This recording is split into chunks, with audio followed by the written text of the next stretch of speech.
Halo guys, balik lagi di channel gue, di channel Tito APR. Oke, di video kali ini gue mau sharing sama kalian tentang bagaimana step by step kalau misalnya kalian beli rumah KPR. Nah, kalau di video gue sebelumnya untuk gue udah share untuk kalian bisa sebelum beli rumah itu kalian pilih-pilih dulu berdasarkan spesifikasi masing-masing rumah yang akan kalian pilih. Jadi kalau misalnya kalian belum tonton dulu, linknya ada di atas. Oke, nah sebelum kalau misalnya kita mau ambil rumah, jadi tips pertama itu sebenarnya ada beberapa hal yang kalian harus tahu. Jadi semisalnya sebenarnya sesimpel ini sih, kalau misalnya kalian tahu ngambil rumah itu pertama kan harus ada booking fee, terus habis booking fee biasanya DP, habis itu akad, terus habis itu baru kalian memiliki rumah dan kalian jalanin cicilan selama beberapa tahun. Nah, itu simpelnya. Nah, cuman beberapa pengalaman ini gue mau nge-share, jadi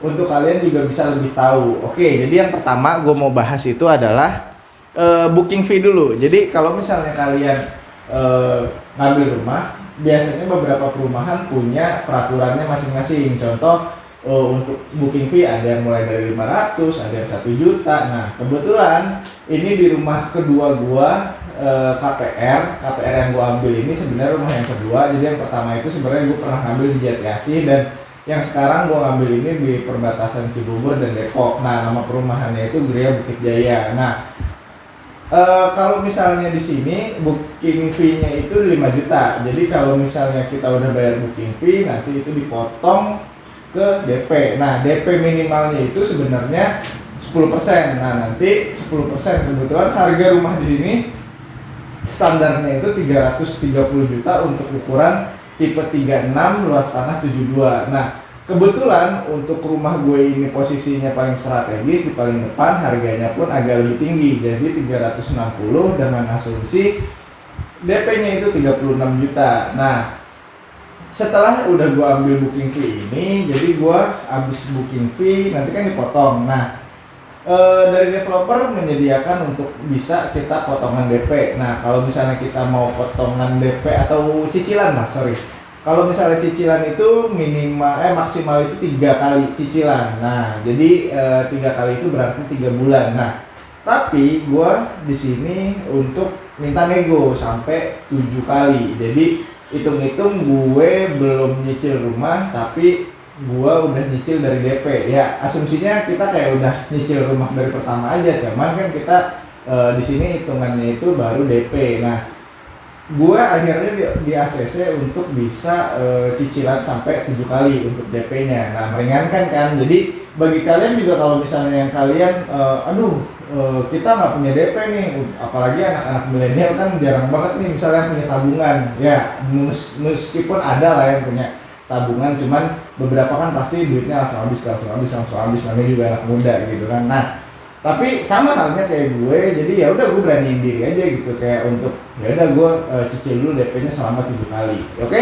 Nah, abis itu kalau misalnya kalian udah booking fee, yang paling penting adalah kalian nantinya akan dapat surat persetujuan pembelian, di mana kalian dari booking fee itu udah bisa langsung pilih hook atau blok rumah yang kalian inginkan. Jadi nanti dikasih layout sama marketingnya, nanti kalian tinggal pilih kalian mau di area yang mana, bloknya berapa, itu nanti dari booking fee itu bisa langsung dipilih. Nah, nanti di sini langsung surat persetujuan pembeliannya udah langsung dikeluarin kalau kalian udah bayar si booking fee-nya tersebut. Oke? Nah, jadi di sini kalau tadi kan 36 juta, terus habis itu kurang lebih per bulannya itu gua bayar cicilan DP itu sebesar 4 juta. Nah, tips ini, jadi kalau setelah booking fee, saya kasih tahu nih, ini pengalaman, dan gue juga cuma sharing aja di sini.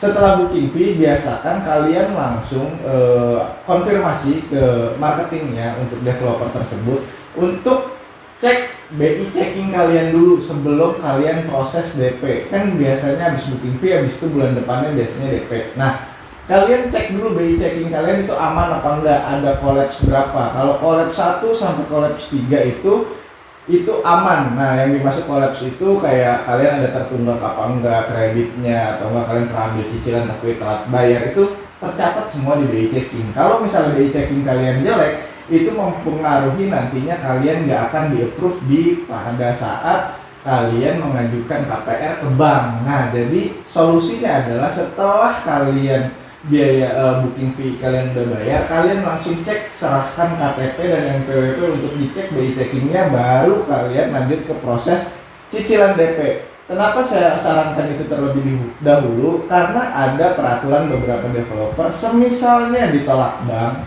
DP itu akan dipotong, persentasenya yang menentukan itu developer, entah itu 50%, entah itu 75%. Nah, sayang kan, jadi kalian baiknya harus cek BI checking dulu. Nah, karena ada, singkat cerita teman gue ini mapan, tapi dia pikir dia tuh BI checkingnya aman. Ternyata pas lagi diproses bank, ternyata BI checkingnya itu bermasalah. Nah, ternyata dia ada tunggakan bunga-bunga yang nggak dia bayar. Padahal sepele, dia nggak ada tunggakan dan lain-lain, cuman bunga ada yang dia nggak bayar, sehingga mempengaruhi dia kolapsnya sampai 5. Nah, akhirnya apa? Akhirnya nggak bisa diproses, akhirnya dan DP-nya itu kurang lebih dia dipotong sampai 75% atau 50% gitu, saya lupa. Sayang kan, jadi ini untuk sharing buat kalian aja, jadi harus cek BI checking kalian. Oke? Nah, setelah itu nanti tanda terima persyaratan KPR ini juga kalian harus melengkapi beberapa persyaratan sebelum kalian melakukan pengajuan ke bank. Contohnya fotokopi KTP suami dan istri. Nah, ini juga penting kalau bisa bagi kalian yang masih single. Nah, masih single itu biasanya lebih cepat diproses. Karena kenapa? Bank itu lebih suka karena perhitungannya kalau kalian sudah menikah kan nanti ada hitung-hitungannya lagi. Nah, jadi biasanya yang gampang approve itu yang masih single atau yang masih lajang. Jadi kalau kalian yang masih belum nikah, beli rumah dulu baru kalian nikah gitu. Itu saran saya aja sih biar lebih gampang. Oke? Nah, lanjut ke abis itu fotokopi kartu keluarga kalian lampirin, terus abis itu surat keterangan kerja dari perusahaan kalian atau enggak surat keterangan kalau misalnya kalian punya usaha. Dan terakhir slip gaji atau pendapatan 3 bulan terakhir. Simpel banget kan, jadi cuma itu doang persyaratannya. Nggak seribet kalian kalau misalnya ngambil kendaraan dan kalian harus disurvei, kalian harus dicek ini itu, disamperin ke kantor dan lain-lain. Ini validasinya bener-bener kalau kalian ditelepon ngangkat, terus habis itu informasinya kalian berikan jelas, itu bener-bener prosesnya itu cepet banget gitu dan nggak ribet. Serius, KPR itu nggak ribet. Oke? Nah, lanjut. Setelah nanti udah di booking fee udah dibayarin, nanti kita bayar DP. Nah, ini saya juga simpan. Jadi, ini saya simpan nantinya pas akad itu nanti dibutuhkan. Nah, ini rincian kalau kita bukti pembayaran kita cicilan DP selama 7 bulan tadi. Nah, ini saya kumpulin termasuk invoice-invoice yang dikasihkan developer per tiap bulan saya bayar kayak gitu. Nah, jadi pas ketika rumah saya itu masih DP, rumah itu sambil berjalan pembangunan. Jadi enggak pas udah selesai DP 7 bulan baru dibangun, enggak. Cuman dari booking fee aja itu rumah udah langsung dibangun. Seperti itu. Jadi rumah saya juga inden sebenarnya tadinya. Oke, jadi ini saya udah kumpulin semua untuk nanti kita bisa diproses lebih lanjut ke proses akad gitu. Nah, terus nanti dari marketing akan ada hitung-hitungan biaya-biaya lainnya. Nah, terkadang beberapa perumahan ini suka ada yang free biaya-biaya. Cuman kalau saya di sini ya free biaya-biaya biasanya nanti bisa dibayar di akhir atau nggak diakumulasikan di harga rumah. Itu bisa aja. Cuman kalau saya lebih prefer mendingan saya bayar sendiri. Kenapa? Jatuhnya nanti hitungannya bisa lebih murah. Nah, contoh aja ya. Kayak misalnya rumah dengan harga saya 260 juta itu kurang lebih rinciannya adalah misalnya provisi biaya lain-lainnya ya, rinciannya kayak biaya provisi itu 3.200.000, administrasi 500.000, perjanjian kredit itu 500.000, biaya APH KJK itu 500.000, terus habis itu premi asuransi jiwa itu 4.500.000, biaya notaris 3 juta, biaya premi asuransi kebakaran 600.000, dan biaya blokir angsuran yang sudah ditetapkan. Nanti kan udah ada tabel hitungannya untuk kita rincian. Nah, itu sebesar 2 juta yang harus angsuran satu kali yang akan ditahan di tabungan kita nantinya. Nah, terus abis itu saya disarankan dari beberapa bank saya ambil untuk KPR-nya itu saya menggunakan OCBC NESP. Nah, kenapa saya gunakan si OCBC NESP ini?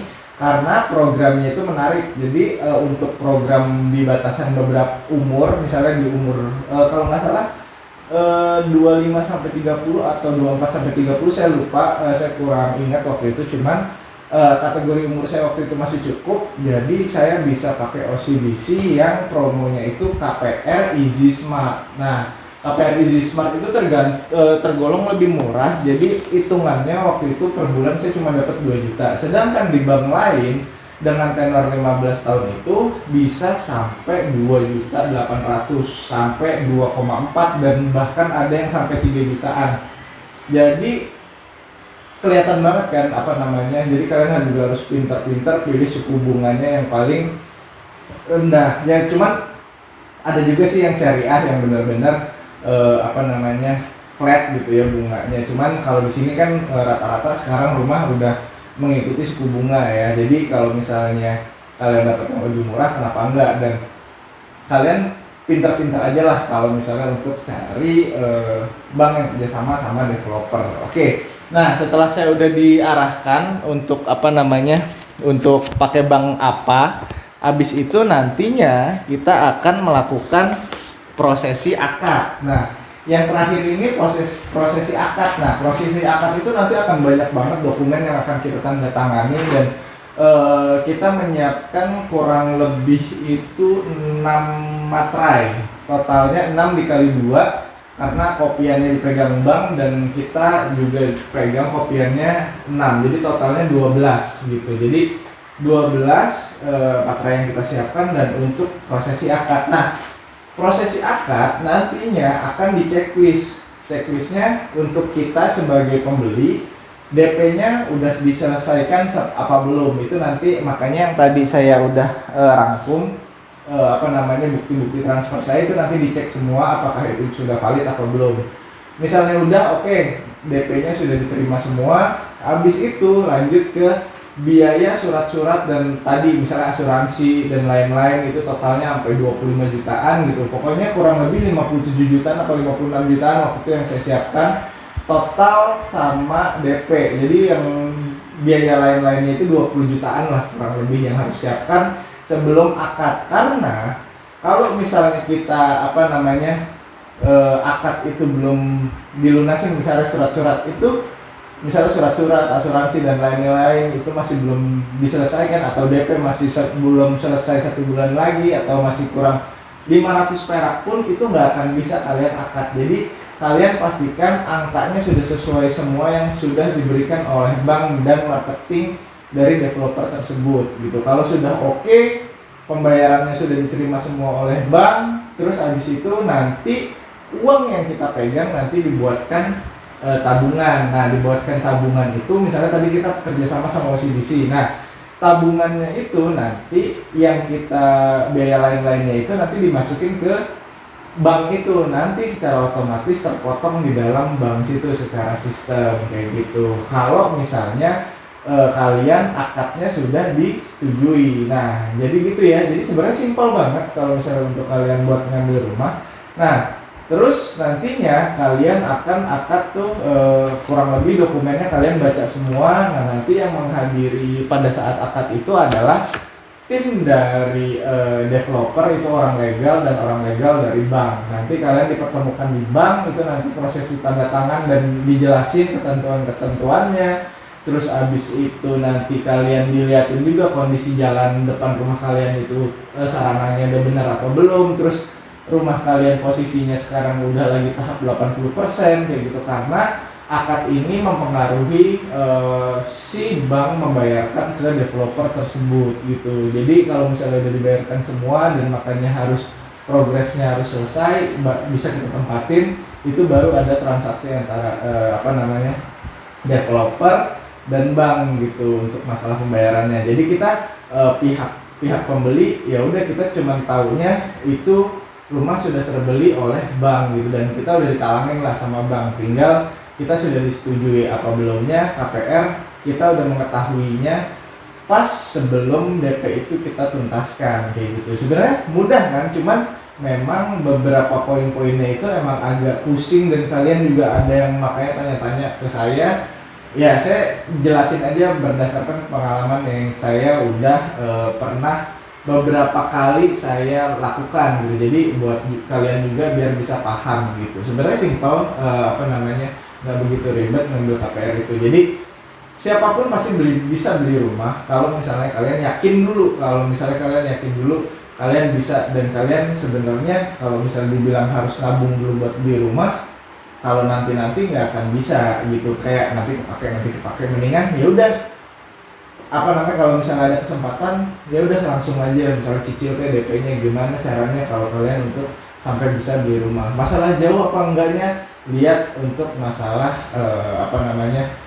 trafficnya di situ, nanti prasarananya udah jadi apa aja, itu yang mempengaruhi juga. Jadi itu tempat tinggal menurut saya itu penting banget, apalagi kalau kalian yang nantinya melangkah lebih jenjang yang lebih dewasa lagi, yang bisa punya keluarga dan lain-lain.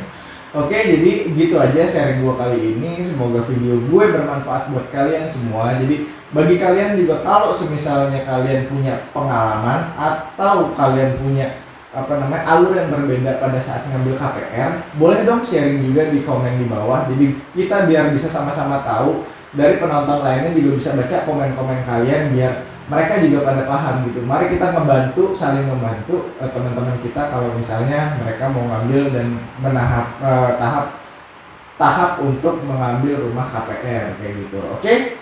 Jangan lupa subscribe channel saya dan like, komen, dan kalau misalnya kalian suka boleh share ke teman-teman kalian ya. Oke, gitu aja videonya. Bye bye.